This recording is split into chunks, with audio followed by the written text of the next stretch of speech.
Hello everyone and welcome back to Sudden Wealth. I hope you guys are having a very good weekend. So this is my first video after my surgery. First of all, I would like to thank you all for the grateful messages, for following the channel despite the fact that the videos were pre-recorded. I'm happy to say that everything went very well with the surgery so far. However, it involved basically my head, and I'm gonna be probably 100% or close to it by the next weekend. But at the moment, I cannot really use the mask, and I cannot really, have my normal outfit for Sudden Wealth. So I thought, okay, let me try to find a way in which I keep the mask close by, I keep the oven right over there, and I try to give some sense of familiarity to the channel. I do ask you if you guys can bear with me for this next week.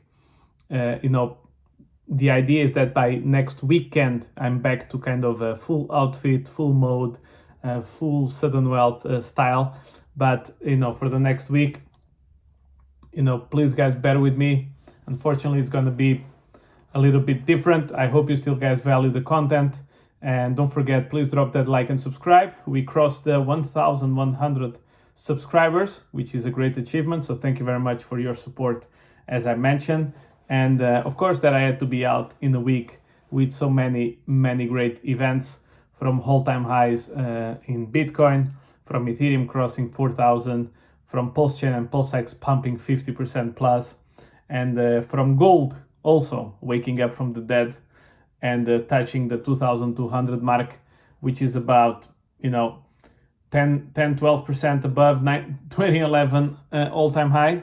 In fact, look guys, if you go to Peter Swift's Twitter or X, you're gonna find it very funny that he still doesn't talk about the new all-time highs in gold, inflation adjusted. Now the reason for it is, in order to break, using government CPI data, in order to break the last all-time high in 2011, gold needs to go to at least 2,600, and to basically make a new all-time high adjusted for inflation going back to the 80s, that price would be 3,300.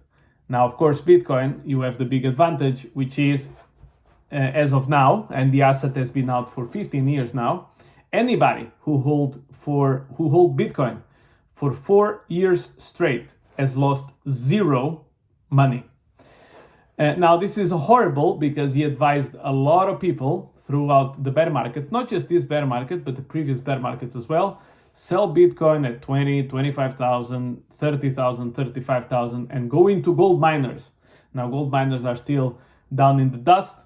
The gold ETFs continue to experience a huge outflows of cash, but of course that part he doesn't tell you, because it doesn't fit his narrative, unfortunately. But you guys are now trained to not follow or to not fall for the little tricks of these, let's call it financial experts, with a lot of asterisks in that. But in any case, it's just funny to watch, and something to mention. So something to also acknowledge. Now, in terms of where we are in the cycle, so a lot of things happen, so it's important that we start things a little bit, make a recap of the week, chill out. By the way, guys, just they gave me some medicine when I was going under surgery, because I was awake, and I was at some point afraid, I was getting kind of paranoid that it was going to affect my brain or something like that. So I was actually plotting and building Sudden Wealth videos in my head, completely without talking, of course, just purely on my mind, to try to keep me up, try to keep me sharp. And the first thing that I've done as soon as I left the surgery was to actually go to work to see if I actually could still perform my tasks in line with what I was used to. And I'm glad to say that all of that actually happened, so I'm really happy for it. But in any case, so in terms of timing, okay, because there was a bit of a confusion, I've seen in a few comments about this. Now, in terms of timing, we are pumping as expected. We are having, as I've been talking ad nauseum about this, Bitcoin should rally up into the halving. if we repeat previous cycles, we should have a big sell-off in the halving.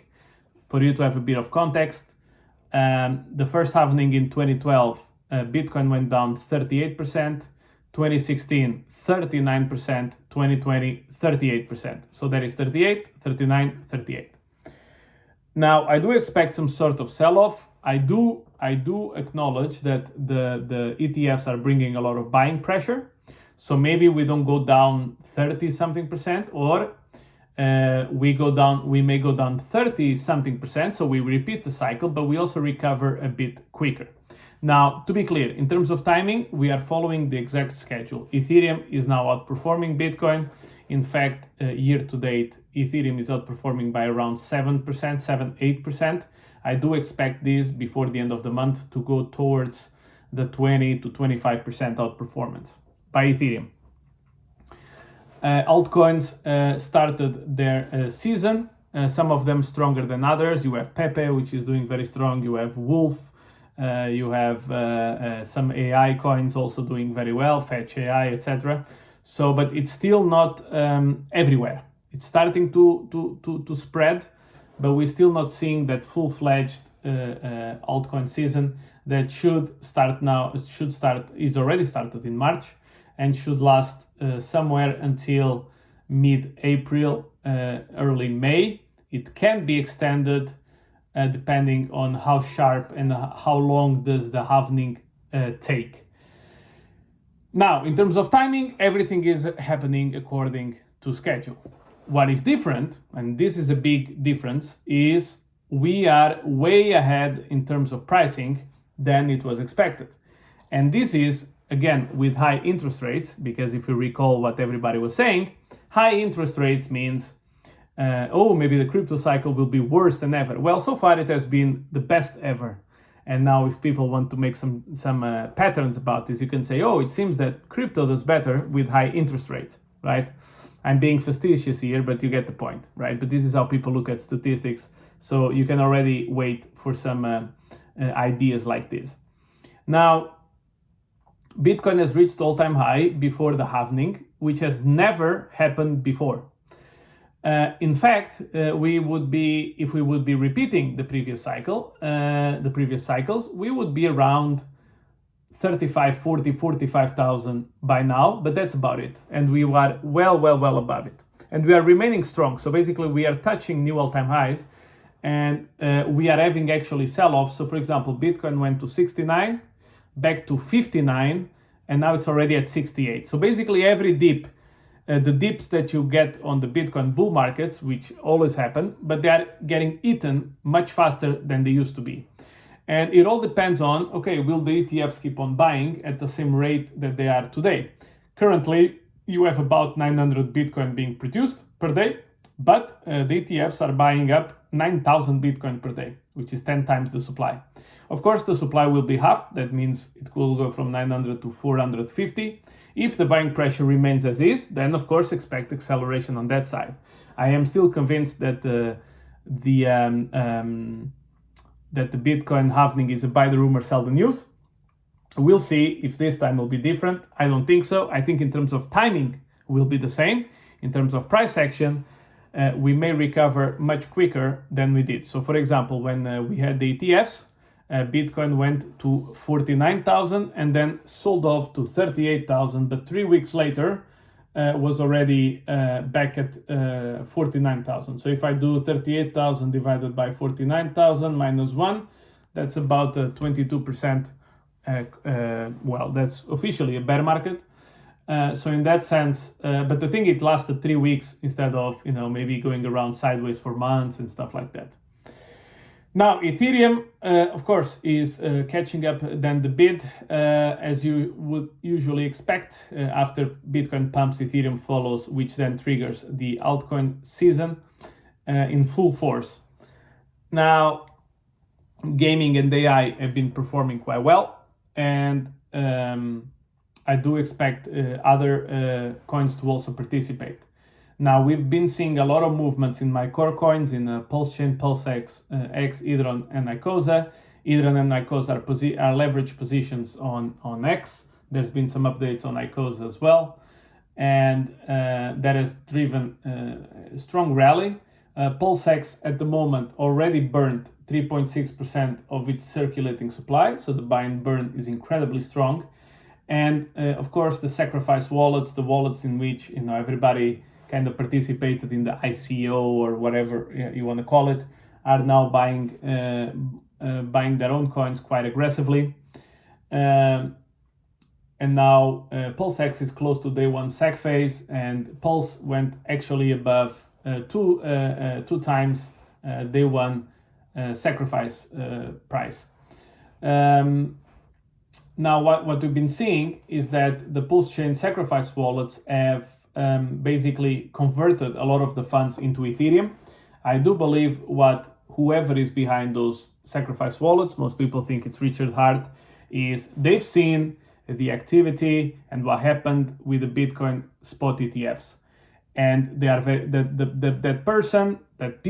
people, whoever controls those addresses, is very convinced that you're going to see something very similar on Ethereum. So as the Ethereum spot ETFs are being filed and the likelihood of approval is also increasing. If that is the case, if the Ethereum spot ETFs are indeed approved, I do expect that to be a major catalyst for Ethereum, so those wallets can make a wonderful trade, and I would guess probably recirculate all the profits into buying to, if you will, what you see in the corporate world, the share buybacks, but in this case, coin buybacks. So the upside, in my opinion, in Pulse Chain, PulseX, ETHEREUM, Icosa is still very strong. And I do believe the spot ETF for Ethereum will come out probably either late this year or early next year. And I have to say, I've said this before, that would be to me a tier one top signal for the cycle. Now, what does that mean? Does that mean that then we're going to go straight to bear market? Look, altcoins typically still have some time, but yes, you would have a bear market. But if you see with now the buying from the ETFs, maybe Bitcoin doesn't go down 75, 85%, maybe it goes down 50. And Ethereum maybe doesn't go down 87%, maybe it goes down 75. So maybe that's going to be the difference with the ETFs in place. It's anybody's guess. I'm throwing it out there. I'm thinking about this into the future. I'll be thinking about it more seriously after the second half of the year. Now, when it comes to my lottery tickets, so PulseSpot is very close to $20. As you know, I participated in the sacrifice phase, which was $5. So I'm about 4x on that one, which is great. Project seems to be developing quite well. I haven't had any concerns about it, but again, I haven't had the time to delve with the same due diligence as I did with my core coins. So that's why I don't endorse it as strongly. Pokemon pre-sale is finished. We are expecting the tokens to launch in around mid-March to somewhere between 15 to 20 of March. I actually participated on the pre-sale phase 1 and 2, which means for me, it's going to be half of my coins going to be 1 month vesting period. The other is going to be 2 months vesting period. I'm very surprised by the community growth there, the dedication for people waiting for so long. The game looks amazing, although I'm not the biggest fan of crypto gaming. The tokenomics look very interesting, to be seen. Look, I deployed about around $800 to that project. So I mean, if it goes up 1,000-fold, yeah, sure, I'm gonna be very happy. If it goes down 75%, look, it's not great, but I'm not gonna live under a bridge, right? That's the point of lottery tickets, is that I'm not overly exposed. And then finally, Pulse launch. So I did participate in the fair launch on March the 2nd. I caught it within the first 30 seconds, so I think I actually got a bit of the discount. About $3.8 million or around $4 million were raised. They were looking for 7. But what does that mean actually is that the other 3 million, so 30 million tokens will be burned, destroyed forever, no more, which in my opinion is great, because if it's going to get burned, that means it's not going to get sold, right? So in that sense, to me, I see it as an advantage to me personally. So it's going to be a launch pad for Pulse chain, for projects on Pulse chain. It's going to be driven purely by the community with the DAO governance tokens, in order, people will be able to vote which projects to be incubated, which projects not to be incubated. The marketing team is actually quite experienced. We know a few of the players involved. Look, can I vouch for it? No. This came across too late in the cycle under my radar. I haven't had the time to go in a full-fledged, desperate, obsessed mode to study it. However, I felt comfortably deploying about $1,000 into the project. As you guys know, I told you about before the launch. I told you right now. I told you before. I'm telling you before the price action. So I have no idea if it's going to pump, if it's going to dump, if I'm going to look like a genius or an idiot. But that's the point. That's why I do it. I'm very transparent beforehand. I talk about the projects when they're down in the dirt or they don't even exist yet. And then you guys can watch me take that ride and evaluate by yourselves if my decision was good or not. And with that, guys, I leave it be. Once again, I apologize for the setup. I know it's different. I hope you understand the reasons why. And hopefully by next week, I'm back in full-fledged mode, old school Southern Wealth, if you will. Don't forget, drop that like and subscribe. Really appreciate your support, and I'll catch you in the next one.